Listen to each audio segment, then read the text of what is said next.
क्या एक पढ़ी लिखी सक्सेसफुल लड़की सिर्फ 5 महीने में इतनी टूट सकती है कि मौत को गले लगा ले?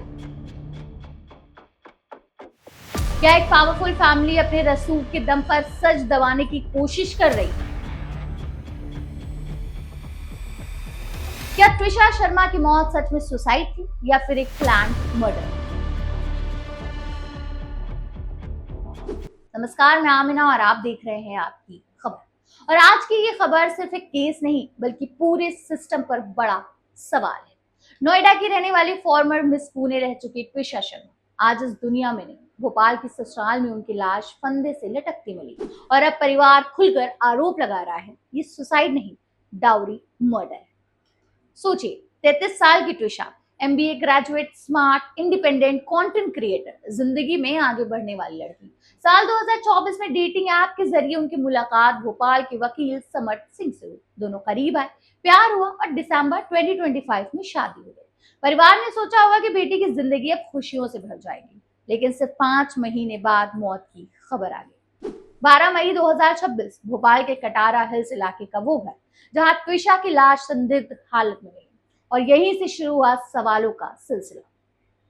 त्विषा के परिवार का आरोप है कि शादी के बाद से ही उन्हें मेंटली और फिजिकली टॉर्चर किया जा रहा था। दहेज की मांग, पैसों का दबाव, इन्वेस्टमेंट और शेयर्स ट्रांसफर करवाने की बात, यहाँ तक कि अबॉर्शन करवाने का भी आरोप लगाया जा रहा है। सबसे दर्दनाक बात क्या है पता है?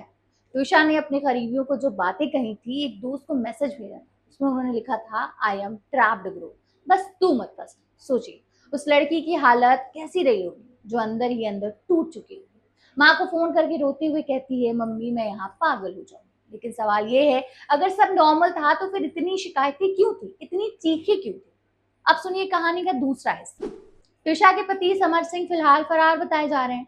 पुलिस ने उन पर 10,000 रुपए का इनाम भी घोषित कर दिया। वहीं उनके सास गिरिबाला सिंह, जो कि रिटायर्ड जज हैं, दावा कर रहे हैं कि त्रिशा ने सुसाइड किया और वो ड्रग्स लेती थी। लेकिन यहीं पर लोगों का गुस्सा फूट पड़ा। सोशल मीडिया पर लोग पूछ रहे हैं, क्या हर बार लड़की की मौत के बाद उसके कैरेक्टर पर सवाल उठना जरूरी हो चुका है? क्या ये सच छुपाने की कोशिश है? परिवार का कहना है कि पोस्टमार्टम रिपोर्ट में कई बातें साफ नहीं है।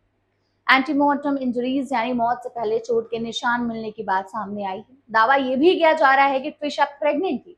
ऐसे में मामला और ज्यादा सेंसिटिव हो जाता है। अब सबसे बड़ा सवाल उठ रहा है कि अगर ये सुसाइड था तो पति फरार क्यों है? अगर परिवार बेगुनाह है तो जांच से डर क्यों रहा है? और अगर सब कुछ साफ है तो दूसरा पोस्टमार्टम कराने की मांग क्यों उठ रही है?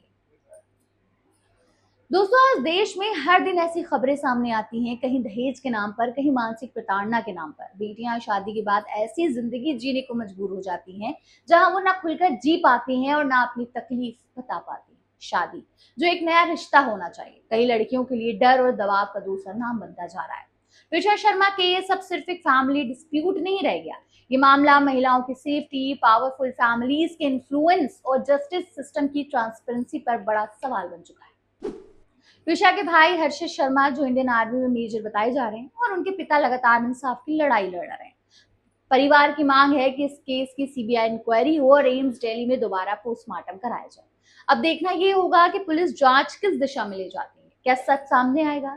क्या फरार पति गिरफ्तार होगा? क्या परिवार को इंसाफ मिलेगा या फिर ये मामला भी बाकी मामलों की तरह धीरे धीरे दब जाएगा? लेकिन एक बात साफ है, अगर बेटियां सेफ नहीं है तो समाज कभी सेफ नहीं हो सकता। आपकी खबर किसी के खिलाफ फैसला नहीं सुना रहा, लेकिन सवाल जरूर पूछ रहा है, क्योंकि सवाल पूछना ही पत्रकारिता की असली ताकत है। आप इस मामले पर क्या सोचते हैं? क्या ये सुसाइड है या फिर एक वेल प्लान्ड क्राइम? अपनी राय कमेंट सेक्शन में जरूर बताइएगा।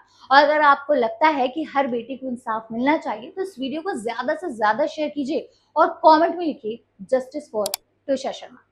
मैं मिलूंगी आपसे अगली बड़ी खबर के साथ। तब तक के लिए बनी रहिए और देखते रहिए आपकी